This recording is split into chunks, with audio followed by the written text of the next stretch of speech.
Chaque année, depuis environ 3 ans, toute l'Afrique a rendez-vous au Festival de Cannes. De plus en plus de pays ont adhéré à Pavillon Afrique et se regroupent pour faire valoir le cinéma africain de la Caraïbe, des États-Unis et cette année du Canada.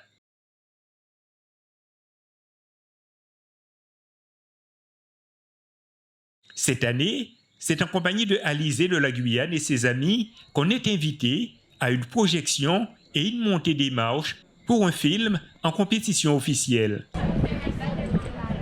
Mesdames, s'il vous plaît, il faut y aller. Allez. Pour les corbeilles, s'il vous plaît, sur votre gauche. Allez-y. Allez, on va rentrer. Un petit mot sur cette montée de marche. C'est magnifique. Bon, c'est un petit peu trop ce matin, mais on est là et c'est agréable. En plus, avec un beau soleil, donc on est vraiment contents. Je suis avec Alizé. Alizé. Et nous venons de monter les marches. Voilà, donc nous allons regarder quel film vous faites. Au fait, je ne sais pas moi. Pour cette 76e édition, le Palais du Festival de Cannes a projeté 21 films en compétition pour le Palme d'Or. Et c'est la Française Justine Triette pour son film Anatomie d'une chute qui a remporté le Palme d'Or 2023.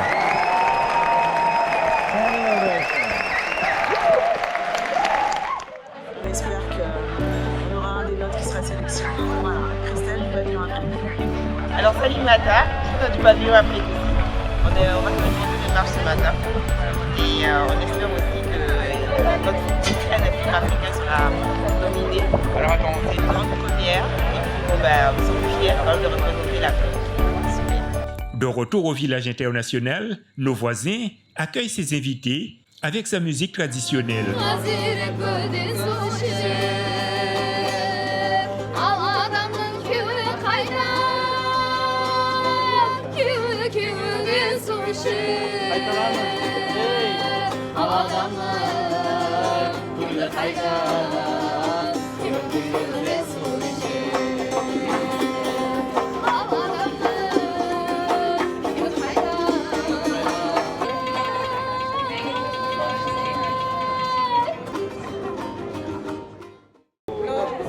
Nous sommes ici au Pavillon Afrique.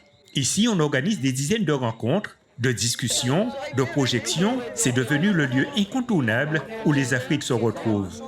Je suis confiante pour Pavillon Afrique parce que, comme je le disais tout à l'heure, il y a de plus en plus de personnes seniors qui ont fait leurs preuves dans le domaine du cinéma et qui viennent. Donc, on offre quand même une valeur ajoutée.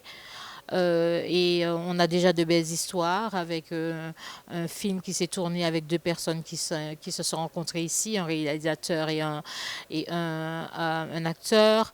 On a eu aussi quelqu'un qui avait fait une session de pitch, qui avait participé à une session de pitch avec nous en 2019. Il m'a recontacté là pour me dire voilà, mais je suis invitée à la quinzaine à Cannes et c'est grâce à vous parce que donc il a trouvé parmi le jury son financier également son actrice principale.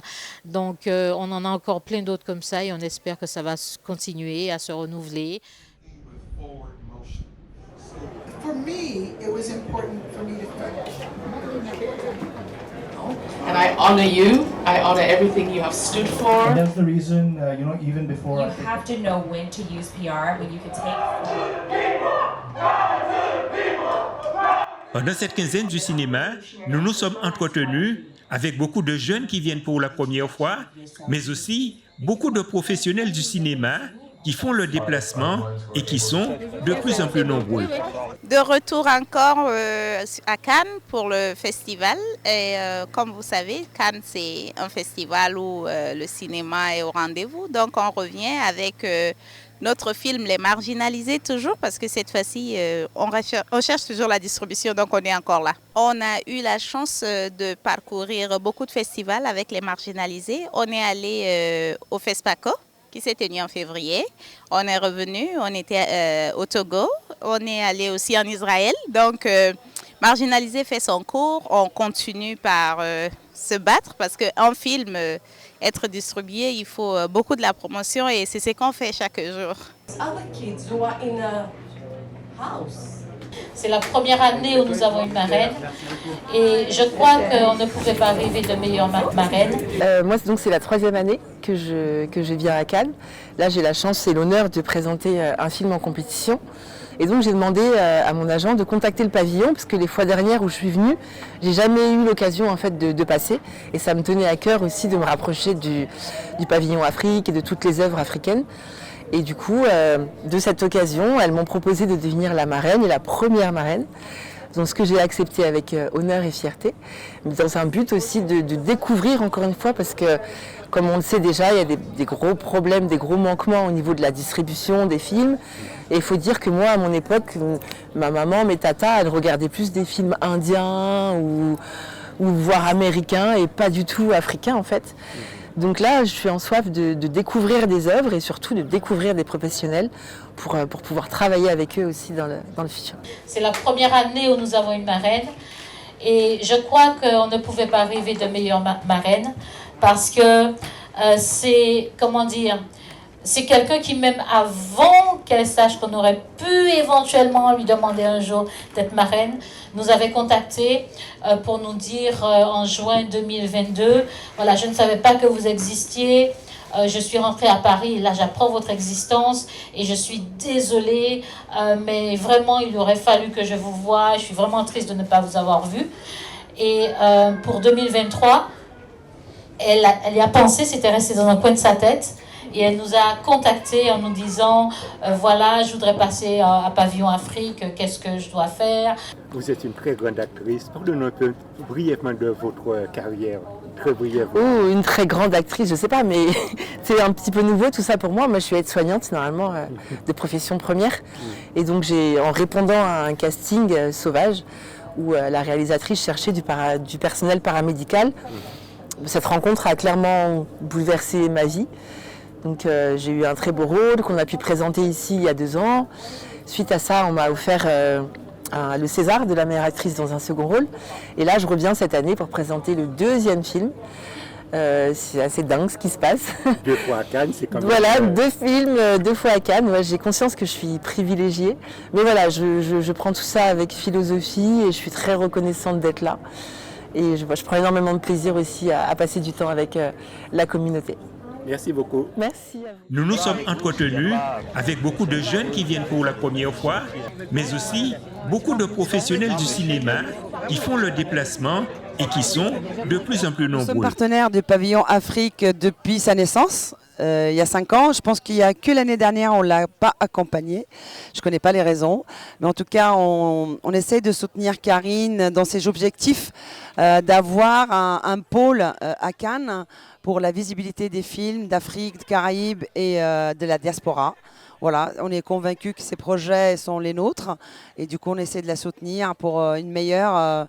comme je l'ai dit, visibilité des cinémas africains. Oui, nous sommes pionniers, en fait, on est presque les partenaires historiques des cinémas africains depuis la naissance de Canal+, en Afrique en 92. Donc on est dans cette logique-là, on essaie de les soutenir sur plusieurs domaines, dans le cinéma, dans l'audiovisuel, à travers les coproductions, les achats et les pré-achats de contenu et aussi à travers les formations via notre label Canal+ Impact. Comme il y avait des interventions, beaucoup qui parlaient de communauté noire, je voulais dire qu'au-delà de la couleur de la peau, l'Afrique est aussi blanche. Donc et souvent, l'Afrique du Nord est exclue de cette communauté-là, alors qu'on est ensemble, comme le disent les Sénégalais. Effectivement, il y a des pavillons Maroc, Algérie, Tunisie, et le pavillon Afrique, il n'y a pas de pavillon spécifique par pays africain. C'est pour ça que quand on parle de cinéma africain, moi je parle de toute l'Afrique. Voilà, des 55 pays. C'est pour ça que j'ai dit que dans le discours que j'avais écouté avant, c'était un peu plutôt la Black US, les Noirs des Caraïbes et les Noirs d'Afrique. Et après, on a cette zone-là qui est un peu exclue. Mais le pavillon Afrique est ouvert. Ce matin, il y avait un panel francophonie. Il y avait Nabil Ayouch, qui est marocain, réalisateur marocain, dont son épouse est membre du jury. Donc, il accueille tout le monde. Voilà. Et c'est très bien. Donc voilà, il faut réunir tout le monde et je trouve que le pavillon le fait très très bien. Eh bien, je suis un jeune cinéaste mis en avant par le festival Écran Noir et recommandé par ce dernier. Alors, je viens ici pour participer au programme Talentueuse Caméra d'Afrique, organisé, on va dire, par le pavillon africain.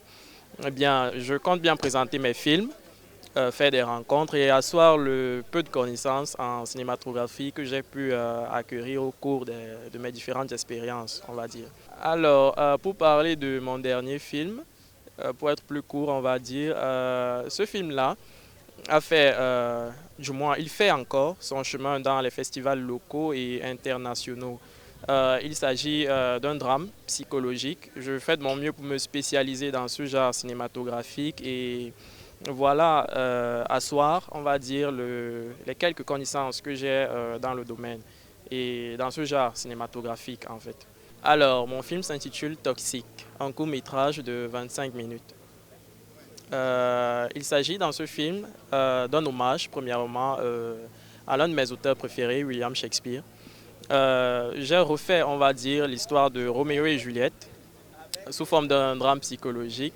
Et dans cette histoire, on ne parle pas que de drogue, comme le nom voudrait l'indiquer. On parle également d'une relation étroite entre un personnage tout à fait fictif et un personnage réel. C'est-à-dire, je brise les frontières, on va dire, entre la réalité et le rêve dans ce film. Alors déjà, il est important de savoir que c'est une première. Pour moi, c'est ma première fois d'arriver au Festival de Cannes et de participer, c'est-à-dire d'avoir l'occasion de visiter un peu le marché du film. C'est tout un honneur, c'est un prestige aussi, c'est un luxe, on va dire, pour moi. Et je suis tout ému, tout enchanté et vraiment, je suis, on va dire, content dans l'ensemble d'y participer. Et voilà.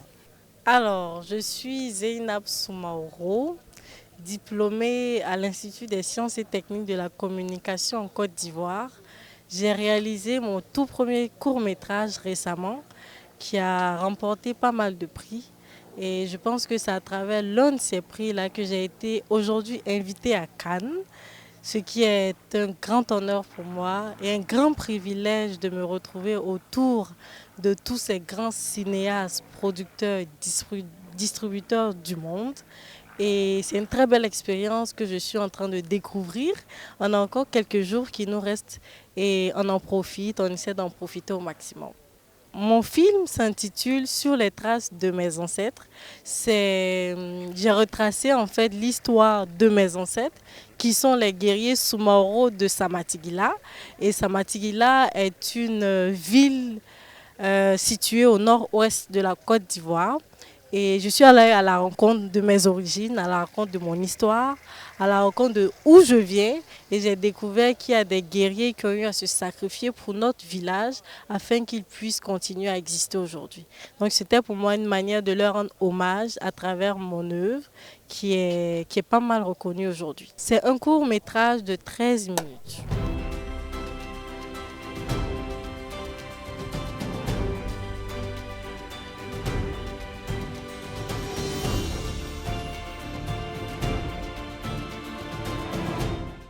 Je me nomme Amina Abdoulaye Mamani, je suis réalisatrice du Niger. Et là, je suis à Cannes avec plaisir, et avec mon film fiction L'Envoyé de Dieu. C'est un court-métrage. Et voilà, et là aussi, j'ai fait des rencontres, des échanges, des réseautages.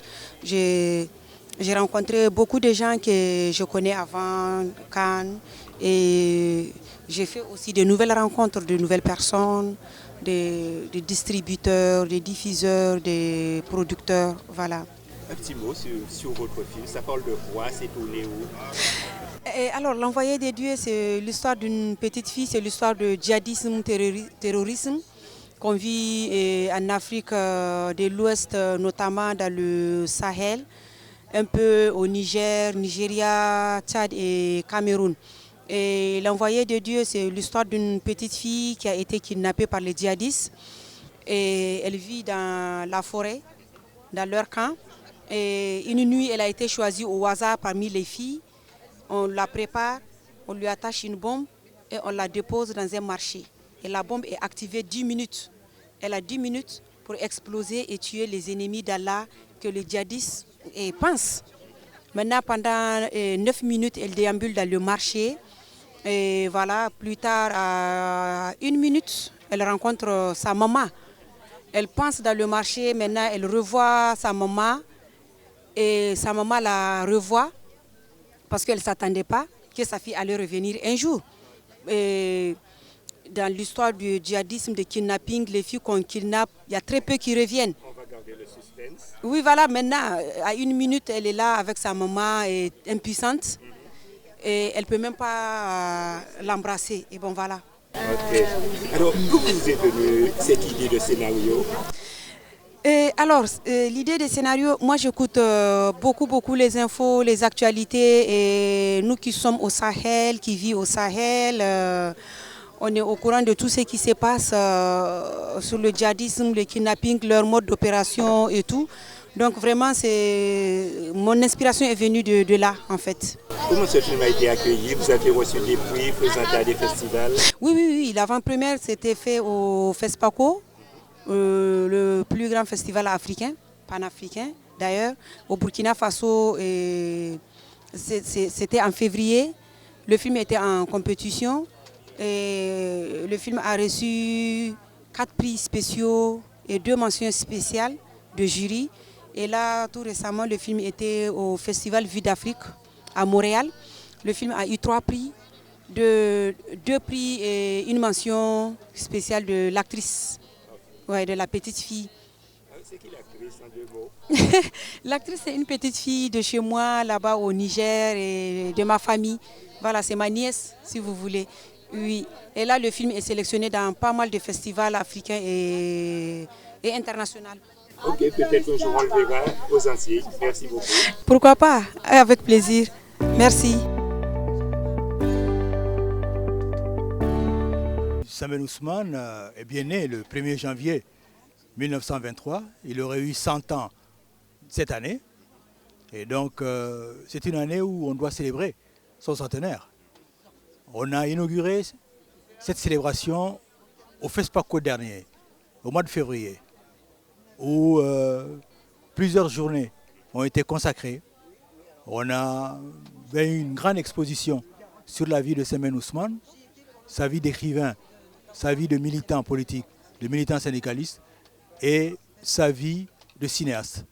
Mais aussi, il y a eu un buste de Sembène Ousmane qui s'est ajouté à la statue qui se trouve à la place des cinéastes. Mais ce buste a été implanté dans la cour du FESPACO, pas loin du buste de Paulin Soumanou Vieira. Alors la deuxième étape de cette célébration, c'est donc en France, au Festival de Cannes.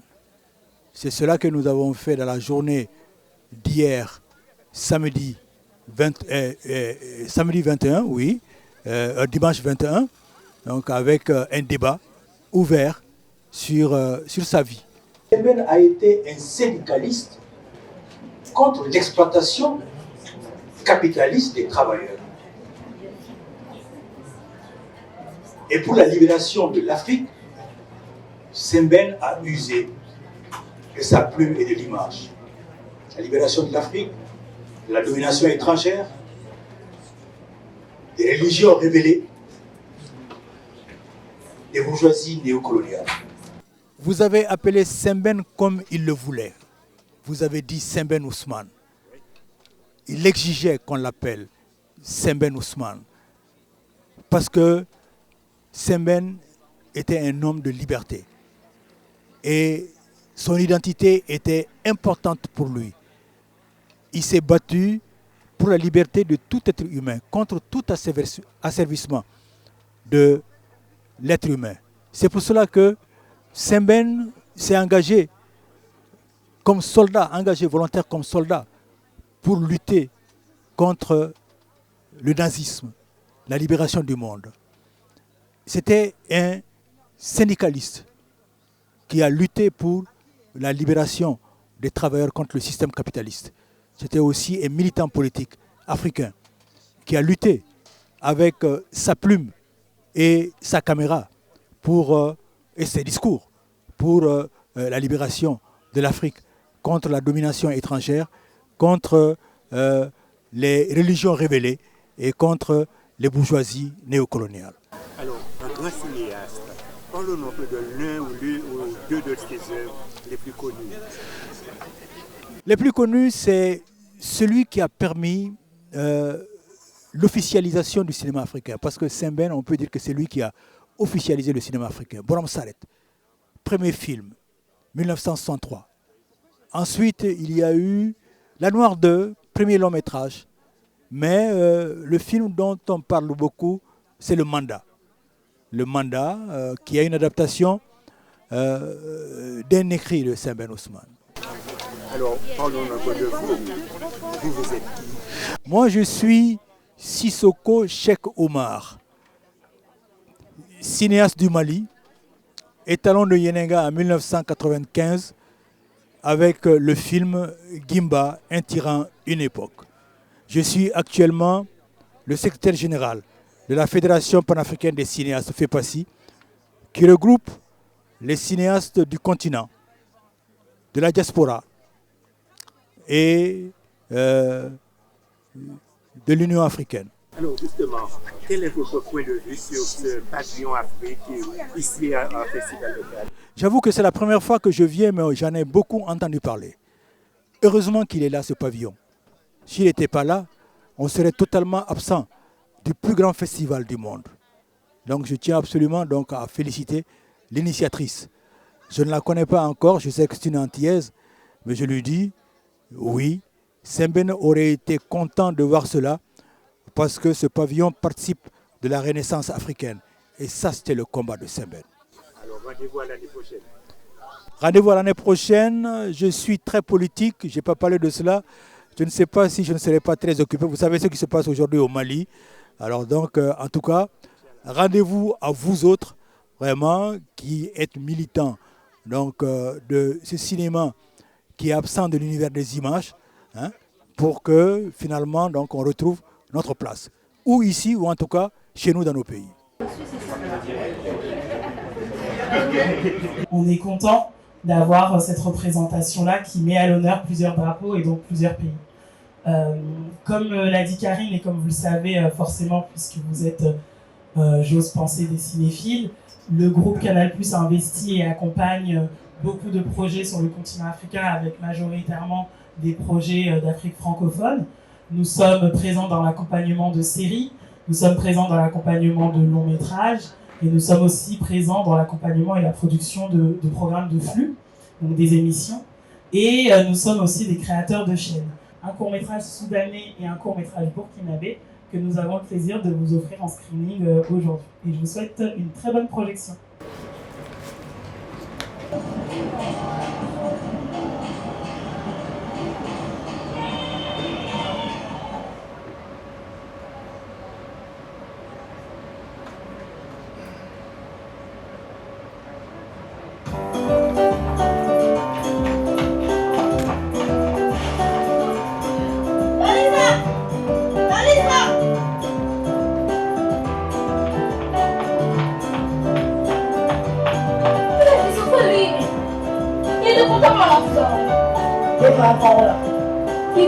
Je m'appelle Aïda Diop, je suis présidente d'une association cannoise qui s'appelle Panafrica. Effectivement, ce matin, on a eu une très belle délégation ivoirienne. L'objectif de la rencontre, c'était de parler un petit peu de la destination Côte d'Ivoire, en lien bien sûr avec tout ce qui concerne le cinéma, un petit peu les formations et éventuellement les processus de financement que l'État de la Côte d'Ivoire met en place. Donc c'était une très très belle rencontre, très riche, ici ce matin au pavillon Afrique. La direction de la promotion de l'industrie cinématographique et audiovisuelle que j'ai l'honneur de diriger. Et nous sommes venus en délégation dirigée par le directeur de cabinet adjoint, M. Iancé, qui est là. Et donc, au niveau du ministère de la Culture, tout est en train de se mettre en place. Et en termes de fonds également, on a des fonds. Le fonds SIC, il y a aussi l'Office national du cinéma qui est mis en place pour accueillir toutes les productions qui viennent d'ailleurs pour leur donner, favoriser du moins l'accès à nos espaces, à nos sites de tournage et tout. Il y a aussi des maisons de production en Côte d'Ivoire qui peuvent vous permettre d'avoir le matériel adéquat. Quand je parle de maisons de production, je vois des producteurs avec qui nous sommes venus. Je vois Alex Ogou qui est producteur aussi et réalisateur. Je vois Dama qui est avec nous. Nous avons avec nous Abel Il y a Daman qui est producteur, qui va nous parler aussi des productions ivoiriennes, et puis Yolande des festivals.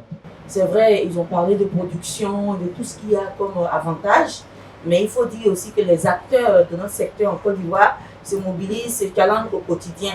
Nous avons des festivals en interne parce que notre objectif, c'est de relever le niveau local en termes de consommation de nos productions. Bonjour, ravie de vous voir tous ici. Je suis Franciane Abassan, productrice et sell agent, basée à Paris et aussi à Abidjan depuis peu. Et j'ai eu l'occasion de travailler d'ailleurs avec Abel il y a quelques années.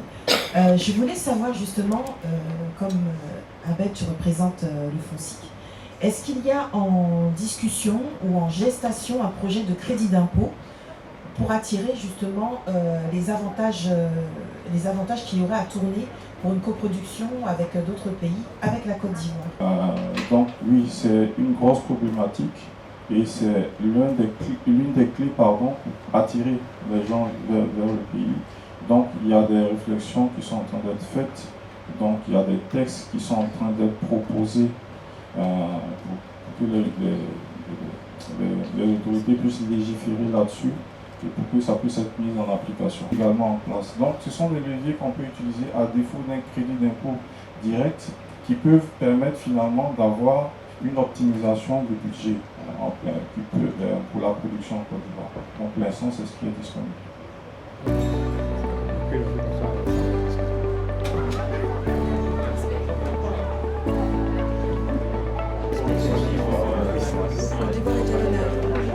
La Côte d'Ivoire était venue l'année dernière, donc ça leur avait plu, ils étaient contents. Et donc ils sont revenus avec une délégation de 15 personnes, dont donc des cinéastes bien sûr, il y a aussi un exploitant de salle, etc.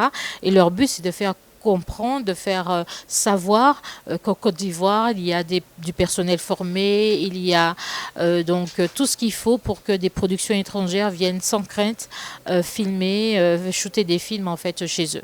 Mon arrivée à Cannes par le biais du pavillon Afrique est dans l'optique de me permettre de trouver du financement à moi et mon associé. Vu que nous sommes des producteurs, porteurs de projets depuis l'Afrique, on a candidaté à l'appel à projet du pavillon et on a été retenu. Bonjour, moi c'est Franck Bortel. Donc l'idée originale est venue de moi et ensuite on a écrit ensemble avec Samuel cette histoire donc de violence conjugale perpétrée par un blanc et qui se retourne d'une certaine manière contre lui lorsque l'agressé et eux finit par se défendre. Voilà. Et donc c'est un film qui va parler de pas mal de choses, mais le thème central c'est les violences conjugales et comment quelqu'un, comme l'a dit Samuel tout à l'heure, qui était victime va devenir bourreau et comment de bourreau elle va devenir, on l'espère, on ne le dit pas mais on l'espère, innocente. Moi je suis Amin Gabdou Mahamat, je suis acteur, je suis franco-tchadien, je suis également centrafricain et camerounais, j'ai des origines peules.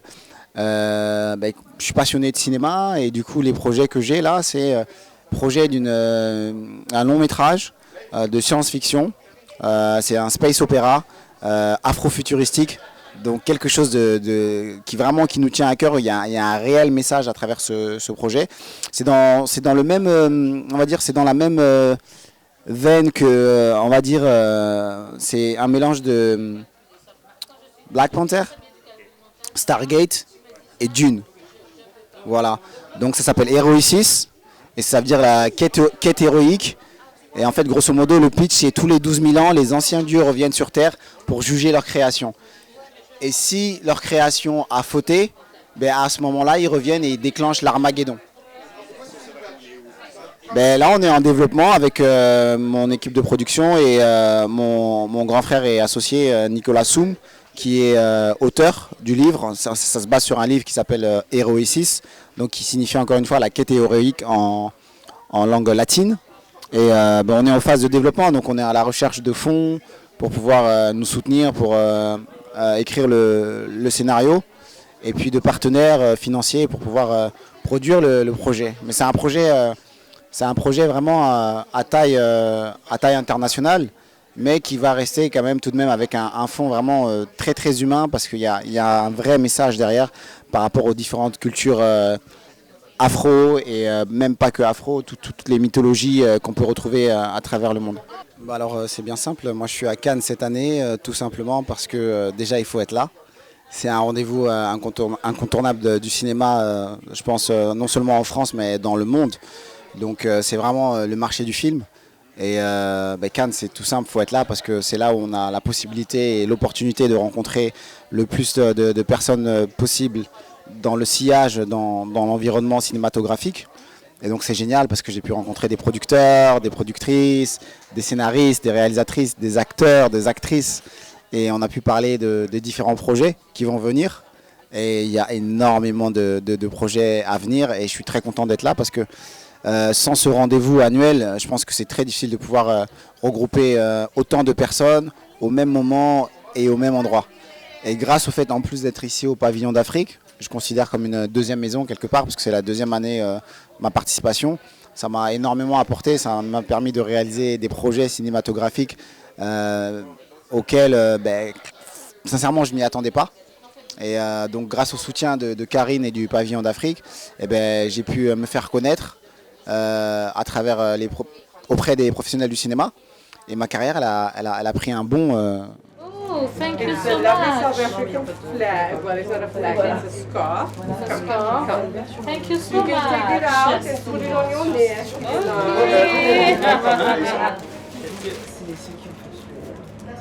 So that's Thank you so much. It's a Thank you. pleasure, my Okay. Yes.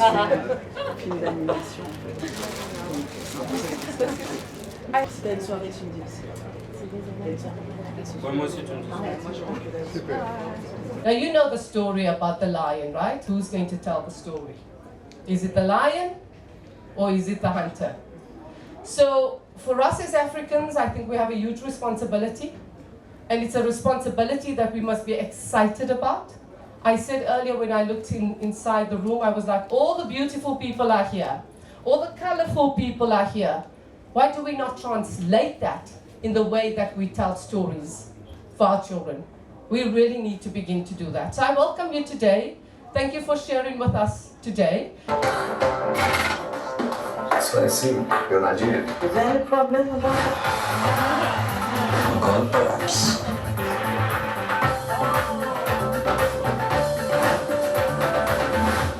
You don't know what frivolous means, right? Meron Mexican na bankarusin. Stop that thing again. Call me that thing again. Where are you again? Please don't call me. Families are supposed to grow and increase.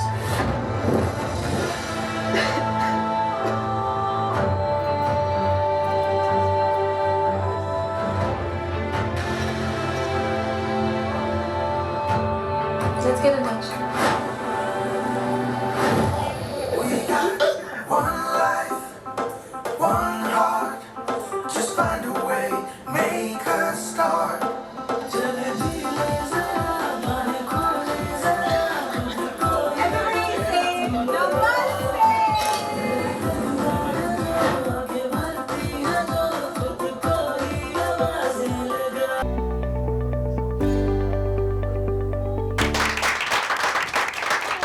I would like to acknowledge my mentor, Mr. Richard Lawson is here.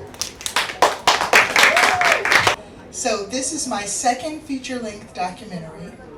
And also here joining us is the great Tony Ramos, sitting in the corner documenting everything. Tony is one of the original video artists from Cal Arts in Los Angeles. He was one of the first people to say, I think video could be an art form. And so his things have been shown in the Pompidou and all over the world. He just recently had a show in New York at Electric Arts. And I'm very proud that he's here to escort me and hold me up. And then Maya Modeste is here, my daughter. So delighted to be here. I was here in 1985 at the festival looking for work. And I met a director named Howard Avidas, and he said, I have a job for you next year. And I thought, sure you do. And a year later, he hired me to play an undercover detective. And it was on that film that I met my husband. So Ken is a very big part of my story. And that's all I've got for the moment, but thank you for all being here and enjoy the show.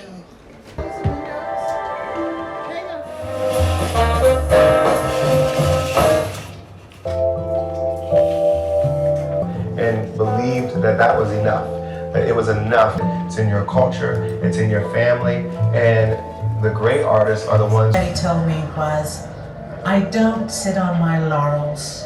I want to make art until I stop breathing. Oh, you're probably 14 in your heart.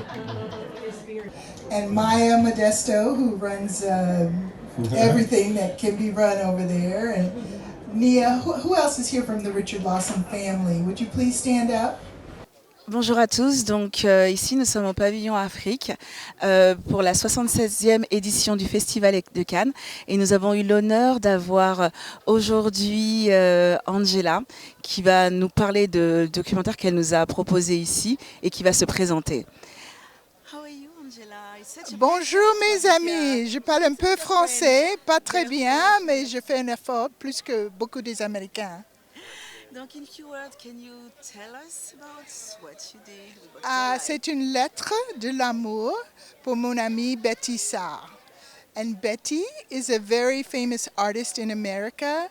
She works with derogatory imagery of Aunt Jemima and Sambo and some of these things to make us more proud of the history. You know, so much of our history they're trying to rewrite and reorganize and deny. And we have, as in the diaspora, many of us have been taken from our homeland of Africa and dispersed all over the world. And so we have to reclaim our stories, we have to reclaim our history, and we have to make our own heroes. And Betty is one of my sheroes. As you're working on something like this, you love your subject. Dreams don't have expiration dates. Yes. It's never too late. If you have a dream, it can be rehabilitated even if it's dead in the water. If you want to do it, you can do it. And she's proven it. Anyway, one more question, one more. Hi. Well, I'm an actress, but I became a filmmaker 10 years ago. I started with short films, and I actually did a short about Betty, but I always want to do a feature film. One of my teachers said, HBO doesn't show shorts, HBO shows movies. So I want to have the feature length, and I love the genre of documentaire because it's history combined with storytelling, combined with imagery, and there's so many wonderful people that need a documentary. You know, I can name 10 people off the top of my head that we haven't heard their whole story. Kwame Nkrumah would be a great documentary. Tony Ramos, who's standing here, would be a great documentary. Lumumba. You know, there are not enough films about us and about our ancestors. I have an aunt, Rosalie, who went to BU in 1920. You don't hear these stories of Americans and Africans that are in these places of higher learning too often, and it's up to us to do it. I don't think we can ask the industry to do it. I think we have to do it. You know, for me, it was important for me to finish. There's the finish line. And I think it also. Je suis Tony Ramos. Je suis un artiste peintre, vidéaste, etc. Mais je suis ici avec Angela. Je suis ici avec Angela Robinson pour sa film sujet Betty Sarr, un grand artiste américain. Et c'est moi qui fais l'introduction à Angela à Betty, et CCH Pounder et les gens qui sont dans le film. Donc, c'est un film qui est fait avec beaucoup d'amour. La dernière fois, j'étais ici avec Malik Bowen. Malik Bowen, c'est un grand artiste français. Il est le serviteur dans le film Out of Africa. Ça, c'est Malik. Et donc, chaque fois, chaque année, il m'invite pour pas mal. Il est mort maintenant, mais je ne suis pas un débutant ici. However, the question is, I'm a documentary filmmaker also, but we always struggle when it comes to fund. The quality of the work is fantastic. It makes me ask where they get the money from. I mean, just give us a few tips, but congratulations, everything, even the poster. They did a great work. Every step was production. Well done, Angela. I did not pay myself. I did not pay Cece. Abdul Malik Abbott got paid. Cinematography got. I did not pay Tony. Poor Tony got paid. It's spaghetti. Thank you for the video. Spaghetti dinners. She's standing on my shoulders, but I didn't get paid.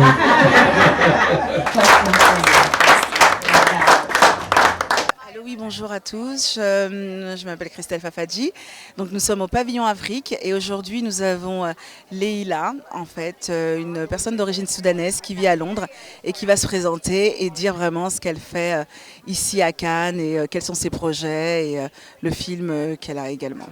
My name is Laila. I'm originally from Sudan, based in London. Pardon my voice, I just finished the red carpet for Sudanese film, Goodbye Julia, and we were like very, very happy. So I was like shouting and all of us were crying. You know what's going on now in Sudan. So we were very, very emotional. Donc elle s'appelle Leïla, elle vit à Londres, elle est actrice du Soudan et là en étant ici ça a vraiment été vraiment dans l'émotion parce que quand on sait ce qui se passe actuellement au Soudan avec la situation géopolitique là-bas, ça l'a vraiment fait pleurer, donc elle est vraiment là avec beaucoup d'émotion pour présenter ses œuvres. And I forgot to say that yes, I am a film director and producer. Donc elle est directrice de film, et puis elle est également productrice dans le domaine cinématographique. If you can just let us know if you bring any movies or just like let us know about the latest that you have and why you are here in Cannes and in Pavillon Afrique. Okay, my film is about, I'm here because first thing I came for Goodbye Julia, and also I'm making the first animation film from Sudan. It's gonna be about a queen from the kingdom of Kush, 40 PC. And she was a warrior. Her name is Amani Rinas. She defeated the Roman trying to come to Africa. So she's very important to us, to our community, wherever we are. So I was looking for a fund, and my sister, I got $500,000. So I think I'm gonna be sleeping for 2 months, smiling. And the other thing also, Pavilion Africa is very important to me. I will be easy for you for the translating. I'll continue. Donc tout d'abord, elle est venue me présenter son œuvre qui s'appelle Goodbye Julia, qui est un film. Et puis elle a aussi produit le premier film d'animation du Soudan, où elle parle d'une grande guerrière du nom de Amérinas, qui venait du royaume de Kush. Donc quand on connaît l'histoire de l'Égypte antique, on sait quel est le royaume de Kush et son importance. Mais la singularité de cette guerrière, c'est que c'est la première guerrière en fait qui a pu mettre à plat les Romains. Donc elle a été vraiment illustrée par sa bravoure, et puis le fait d'avoir remporté la victoire sur les Romains, ça lui donne encore une importance exceptionnelle. Donc là, elle était venue pour rechercher des fonds. Et grâce au Pavillon Afrique et grâce à des personnes, elle a pu vraiment trouver les fonds pour venir financer son projet. Donc elle est vraiment très reconnaissante d'être là. Et là, c'est vraiment les choses qu'on veut vraiment voir au Pavillon Afrique. Ce sont vraiment des success stories de personnes qu'on met en relation. Donc voilà, elle est vraiment contente d'être là. C'est vraiment la belle synergie africaine.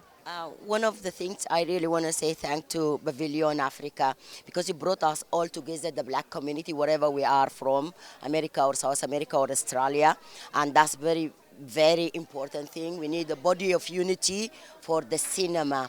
And I love that they're starting to fund a project like my project, which I'm hoping that in the coming one, they're going to be involved. And the other thing is the African now, or the black community in general, they starting funding the cinema. This is very important for us. It's very important for us. Donc une fois de plus, elle réitère tous ses remerciements au Pavillon Afrique d'avoir pu créer cette plateforme qui réunit tous les personnes dans le milieu du cinéma, que ce soit les producteurs, que ce soit les réalisateurs, que ce soit vraiment des gens qui sont en recherche de fonds. Donc grâce au Pavillon Afrique, elle a pu continuer ce projet et donc pouvoir réunir toute la communauté, la diaspora africaine, que ce soit de l'Afrique, des États-Unis, des Caraïbes, en un seul endroit, c'est vraiment quelque chose de gigantesque. Donc maintenant, les Africains veulent se réapproprier leur histoire et sont prêts aussi à financer des productions du continent. Donc une fois encore, elle remercie le Pavillon Afrique et vraiment son implication dans ses futurs projets. Merci. Thank you very much. Thank you for doing this, honestly. Alors, notamment aussi l'équipe canadienne. Ah oui, nous avons eu deux grosses équipes canadiennes, l'une de l'association Real World et puis une autre qui est venue avec AWA, c'est Association of Women Acting, et avec Sonia Amy. Et là, ils sont venus vraiment en nombre. Ils ont passé 2 films qui étaient vraiment extraordinaires, 2 documentaires pour révéler en fait des portraits de personnes qu'on ne connaît pas en fait. Hein. Et il y avait une ambiance avec les Canadiens, c'était absolument extraordinaire. On a passé un très très bon moment.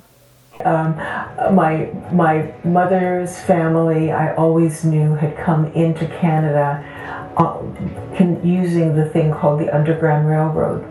So they came here, the transatlantic slave trade brought Africans to the Americas. My interest in Canada started from my geography class in high school when we taught about geography of North America. Black and free, black and free, black and free, black and free.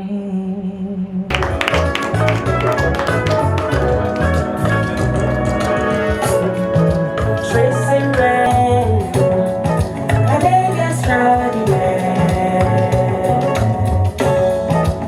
Tracing red African. A Nollywood star in the house. Wale Ojo. Thank you everyone. Oh, my brother Olua. Thank you everyone. Thank you.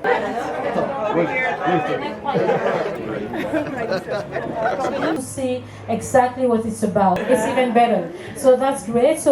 Les gens ne viennent pas ici par hasard. Ils viennent parce qu'on travaille comme des malades toute l'année pour qu'ils soient là pour vous. Et c'est parce que je veux des résultats que je travaille à ce point-là.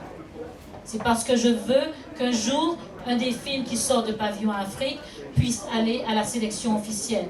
C'est parce que je veux qu'un jour, vous puissiez aller aux Oscars.